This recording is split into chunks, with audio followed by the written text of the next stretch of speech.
এই মুহূর্তে সব থেকে বড় খবর, মমতার সব স্বপ্ন ব্যর্থ করে দিল মহামান্য রাষ্ট্রপতি দ্রৌপদী মুর্মু। অবশেষে মমতার স্বপ্নের তৈরি নৌকা নদীর কিনারায় এসে ডুবে গেল। কি হয়েছে আসুন বিস্তারিত জানা যাক।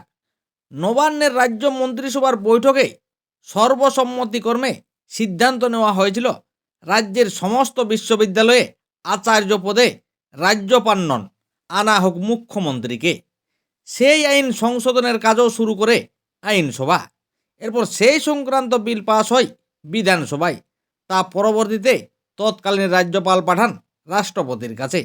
তবে সেই বিলে সই করেনি মহামান্য রাষ্ট্রপতি দ্রৌপদী মুর্মু। তবে এই বিল নিয়ে বিশেষজ্ঞদের একাংশের মত, এই বিলে রাষ্ট্রপতি সম্মতি দিলেই রাজ্যের উচ্চশিক্ষা ব্যবস্থায় গুরুত্বপূর্ণ প্রভাব ফেলতে পারত।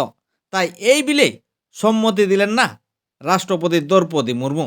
তবে তাতে রাষ্ট্রপতি অনুমোদন না পাওয়ায় আপাতত কার্যকর হচ্ছে না এই বিল। তাই মমতা সরকারের এই বিল এখন 20 বাউ জলে।